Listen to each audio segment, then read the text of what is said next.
Bonjour à tous et bienvenue au studio vidéo le 264. Je suis Alexandre et vous êtes dans l'émission le 264 News.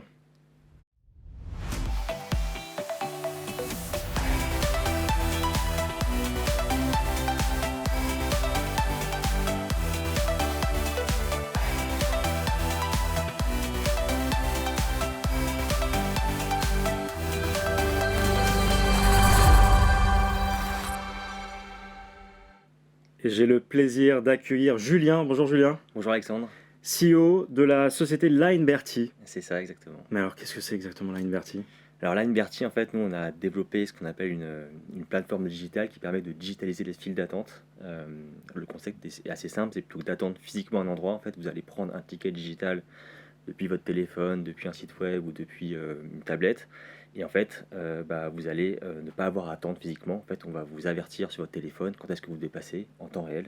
Et puis à un moment donné, quand c'est votre tour, on vous rappelle et vous venez et vous n'avez pas attendu en fait. D'accord, donc c'est un service qui est proposé aux consommateurs. Oui, alors c'est un service qui est proposé principalement aux consommateurs. Donc notre cible principale est le retail. En fait, on va gérer en fait les problématiques d'attente et d'accueil chez des clients comme dans les marques de luxe, comme dans le transport pour Air France, pour French Bee, Air Austral. On travaille aussi avec d'autres marques, par exemple comme dans l'univers des parcs d'attractions avec Disneyland Paris et Futuroscope. On est aussi présent aussi dans le retail avec Leroy Merlin, Intersport, SFR, etc. D'accord. Ça fait combien de temps qu'elle existe, la startup? Alors la société existe depuis un peu plus de 6 ans. D'accord. On est une dizaine de collaborateurs basés à Paris. Aujourd'hui, on est présent dans une vingtaine de pays, un peu partout dans le monde en fait, avec une équipe qui reste localisée en France. D'accord. Donc vous me disiez que vous travaillez avec le retail essentiellement, mais vous cherchez peut-être à aussi vous étendre sur d'autres secteurs. Oui, alors en fait, le retail, c'est quand même le cœur de notre site, puisque c'est là où en fait, les problématiques d'attente et d'accueil sont les plus importantes. On a travaillé aussi avec dans d'autres univers, donc notamment c'est le cas pour tout ce qui va être lié on parle des ateliers IT, qui sont des endroits en fait, au sein des entreprises où vous pouvez devoir attendre pour récupérer du matériel informatique ou pour pouvoir réparer votre ordinateur. Donc on fait ça avec des enseignes du CAC 40. On travaille du coup dans l'univers des loisirs, comme je le disais. En fait, on a une solution qui est assez flexible. C'est un des principaux points de différenciation qu'on a, c'est qu'on a une solution qui est très flexible et qui permet de gérer n'importe quel type de file d'attente, peu importe finalement en fait le cas d'usage. D'accord. Est-ce que vous avez des concurrents sur le secteur? Alors on a des concurrents, principalement en fait aux US, des D'accord. concurrents donc qui se lancent aussi sur ce sujet. On a des concurrents aussi plus historiques qui historiquement faisaient plutôt ce qu'on appelait du ticket papier. Donc c'est le ticket de boucherie finalement où vous appuyez sur un bouton, vous Ouais, avez un tout ce que ticket je veux dire. papier. Voilà. Nous notre sujet c'est qu'on fait ça mais on le digitalise en fait et donc avec ça apporte beaucoup plus de valeur puisque vous avez de la data, de la connaissance client, la capacité d'informer vos clients en temps réel de leur avancement dans la file d'attente. Vous pouvez aussi avoir des enquêtes SAT qui sont lancées après sur ces clients. Donc il y a beaucoup plus de services et beaucoup plus du coup d'impact pour les clients.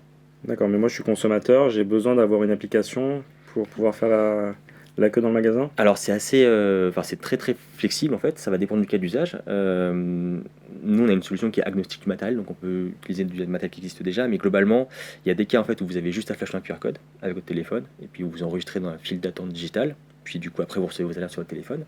Il y a des cas en fait où on va mettre en place, c'est le cas notamment à la SNCF, où on met en place des bornes en fait où vous avez encore un ticket papier, mais un ticket papier avec un QR code qui permet de suivre l'attente en temps réel. Il y a d'autres cas où on va être intégré dans les sites web de nos clients. Donc par exemple c'est le cas chez SFR où finalement vous allez sur le site de SFR, vous prenez rendez-vous directement en ligne et puis après finalement vous recevez par SMS vos alertes. En fait ça va vraiment dépendre de chaque client et c'est un des points importants de ce qu'on fait chez Lamberty, c'est qu'en fait on n'a pas en fait un modèle type, ça va dépendre vraiment du cas d'usage de nos clients, où en fait on va lui proposer vraiment la meilleure configuration du service par rapport à ses besoins. Donc ça peut être soit du ticket papier, soit du ticket depuis un téléphone, soit dans une application, soit depuis un site web, etc. etc. D'accord. Et Lineberty, dans 5 ans, ça donne quoi? Alors Lamberty dans 5 ans, nous, on en a un peu deux ambitions. Notre première ambition c'est de supprimer les files d'attente. On trouve que c'est vraiment inefficace parce que c'est beaucoup de stress à la fois pour les clients qui attendent, puis évidemment on voit régulièrement en fait des coupures de presse sur des gens qui viennent aux mains ou voire des meurtres en fait parce que des gens se sont fait doubler, donc c'est assez incroyable. Et puis les stats nous disent qu'on passe en moyenne entre 6 mois et 1 an de notre vie à attendre en fait, donc c'est quand même assez colossal. Le deuxième élément, c'est que c'est stressant aussi pour les opérateurs, donc le personnel du lieu qui vont accueillir des gens en fait, parce qu'ils vont devoir gérer parfois des situations conflictuelles avec des clients, ils vont devoir gérer des incivilités avec les clients, ça fait du bruit, c'est pas simple à gérer. Et le troisième élément, c'est que c'est un vrai manque à gagner, puisqu'en fait, quand les gens ils attendent physiquement, en fait, ils font rien, alors qu'en fait, ils pourraient utiliser ce temps pour faire des achats en plus, pour consulter un showroom, pour profiter plus. Donc nous, notre première ambition, c'est en fait de supprimer l'attente un peu partout dans le monde et pour tout type de file d'attente. Ensuite, on a une deuxième ambition qui est de se dire que finalement, en fait, on travaille beaucoup dans le retail, comme je disais, et en fait, on se rend compte que le retail a besoin d'outils pour être capable de se différencier par rapport en fait, à la montée en puissance du e-commerce.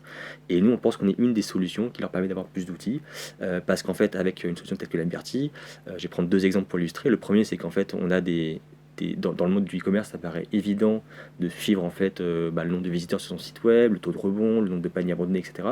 Dans le retail, on n'a pas beaucoup d'informations. On ne sait pas en fait combien de personnes sont venues, on sait combien de personnes ont acheté, mais on ne sait pas forcément combien de personnes sont venues, combien ont attendu, combien de temps ils ont attendu, qu'est-ce qu'ils ont acheté, etc. Donc nous en fait, on redonne une partie de data en fait assez une partie de data en fait aux opérateurs du retail pour leur permettre de mieux comprendre comment se structure leur flux et de prendre des décisions du coup opérationnelles.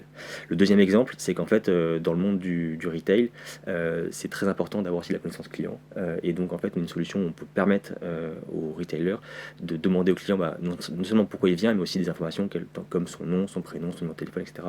qui peut après être utilisé pour avoir une vision vraiment 360 de leur client, savoir que Alexandre il est venu en fait au magasin lundi, puis il y a quelques temps il avait appelé notre call center, puis avant il était sur le site web, etc. D'accord. Bon, en tout cas, c'est un très beau projet.